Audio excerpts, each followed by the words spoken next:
Tranquilos, ya estoy mucho más relajado, ya estoy medicado, ya está todo bien, estamos bajo parámetros normales.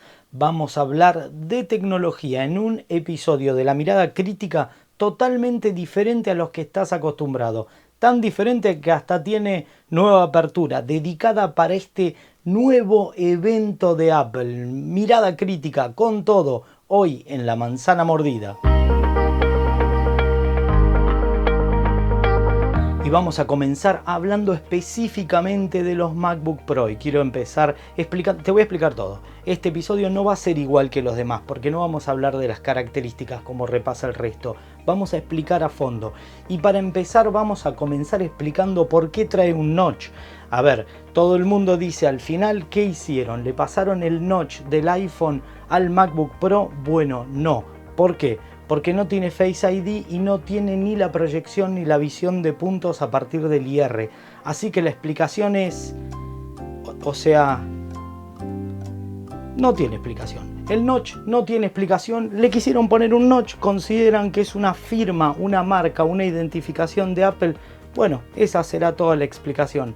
La expansión del área superior y la utilización de ese espacio extra en la pantalla para optimizar la superficie ha sido una decisión completa a partir de Apple, generando un notch sin una justificación fuerte. Así que esa no te la puedo explicar, pero igual seguime en este episodio porque te voy a explicar otras cosas. Y lo segundo, a ver, Apple. Ustedes han visto mis miradas críticas, ustedes han visto todos los episodios y todo el análisis que he hecho sobre las cosas que a mí me representan decisiones incomprensibles. Y cuando los usuarios hablamos y generamos opiniones muy concretas sobre parámetros que nos gustan o fundamentalmente parámetros que no nos gustan y las empresas, como en este caso Apple, hace caso, bueno, chapó, estamos orgullosos, estamos contentos y sí, suena un retroceso. Como lo decíamos hace 7 miradas críticas, hoy me fijé recién, hace 7 miradas críticas decíamos que Apple probablemente estaba a punto de cometer una marcha atrás, volver sobre sus pasos y sus decisiones. Y en efecto, así lo hizo, pero lo celebramos. ¿Y por qué lo celebramos? Porque es la decisión correcta. A ver, 3 puertos Thunderbolt de alta eficiencia, fantástico, puedo conectar múltiples monitores y me da una profunda alegría. Además, recuperamos el HDMI. Volvió el MagSafe. ¿Por qué lo sacaste en principio? Recuperamos el jack de audio. Sí, querido Apple, queríamos el jack de audio. Estamos felices. Basta de dongles. Basta. Y además, esa combinación genial por la cual podemos poner la tarjeta SD que sacamos de nuestra cámara profesional. Incluso podemos hacerlo en vivo en el momento que estamos terminando de grabar. Y eso me da una profunda alegría. La recuperación de los puertos es fundamental. Y dentro de las marchas atrás, sí, el Touch ID no funcionó, no pasa nada. Volvemos atrás. Lo importante es que la máquina supere las expectativas y los requerimientos de los usuarios. Así que vayamos específicamente a hablar sobre lo que estás esperando. Y creo entender que lo que estás esperando, y por ese motivo estás en este canal y en esta sección de La Mirada Crítica, es la explicación de qué fue lo que presentó, por qué me tiene tan entusiasmado, por qué muchos creemos que es fundamental. A ver, partamos de una premisa que me parece y se me hace muy importante que entendamos. En lo que es una arquitectura tradicional de computación, es una funcionalidad dual, es decir, existe un GPU y un CPU. Vos, si te compras un Intel cualquiera y después le compras una placa aceleradora. En ambos casos, el mother principal y también la placa aceleradora poseen sus memorias independientes. Es decir, existen en paralelo tanto el CPU, que es la unidad central de procesamiento de la computadora, y el GPU, que es el que analiza y genera todos los gráficos. Cada uno con su memoria independiente y se vinculan por buses de datos. Esto, claro, genera redundancia de datos, genera situaciones de mayor consumo que no solamente impactan en la duración de las baterías, sino que además evidentemente tienen características muy concretas con respecto a la eficiencia que tienen esa duplicación de datos y esa redundancia de información. Por lo tanto, todas las empresas, y esto no es de Apple, todas las empresas que poseen un SoC es decir, un System on a Chip, que toda la arquitectura se unifica en un solo silicon, y esto no es de Apple, por supuesto, bueno, tienen esa premisa en mente en el momento de diseñar. O sea, le dicen a los ingenieros cómo optimizamos estos procesos y los ingenieros parten de ese trabajo, unifiquemos todo. Sin embargo, hay sutilezas que probablemente se te pasaron desapercibidas. A ver, empecemos analizando el brillante primer silicon que presentaba Apple, el M1, y tenía un 8+8, así lo hacemos rápido. Sí, había una versión de 7+8, pero analicemos el 8+8, es decir, 8 cores, 8 núcleos de CPU con 8 cores, 8 núcleos de GPU. ¿Estamos de acuerdo? Pero vayamos concretamente a la característica del CPU. Y eran 4+4, 4 de alto poder de rendimiento y 4 de eficiencia. Y ese balance decidiendo cuál de esos utilizaba en cada momento para poder lograr un mayor rendimiento de la batería. Si usamos todos los de poder todo el tiempo, la batería probablemente se consuma más rápido y además no se justifica. Entonces, una característica de un buen SoC es el balance entre la potencia y la eficiencia. Y suena lógico, 4+4. Entonces vos vas a decir, presentaron dos chips, el M1 Pro y el M1 Max. Pro Max, ¿notás? Qué buen juego, pero no importa. Presentaron el M1 Pro y el M1 Max, ambos con 10 cores en el CPU. Entonces vos me vas a decir, bueno, son 2 cores más, un 20%, no es tampoco tanto. Si en el otro había 8, en el M1 había 8 y en el M1 Pro y en el M1 Max hay 10, ¿estamos iguales? No, eso es un error. ¿Por qué? Te explico. Tienen 8 de potencia y 2 de eficiencia. El balance de carga y la descomunal capacidad de procesamiento de los de rendimiento genera un balance totalmente distinto. Si hiciéramos una proyección natural, en vez de 4+4 sería 5+5.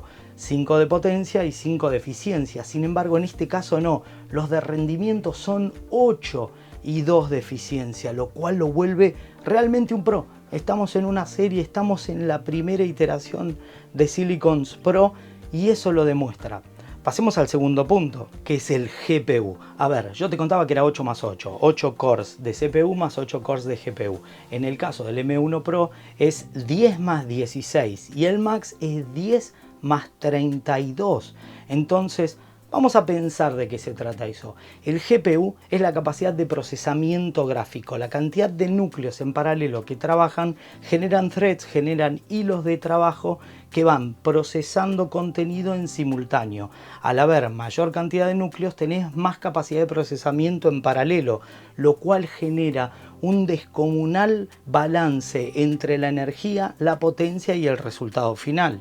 Entonces generás tanto poder y generás tanto contenido que necesitas demostrar. Mira, te voy a explicar de qué se trata ese balance.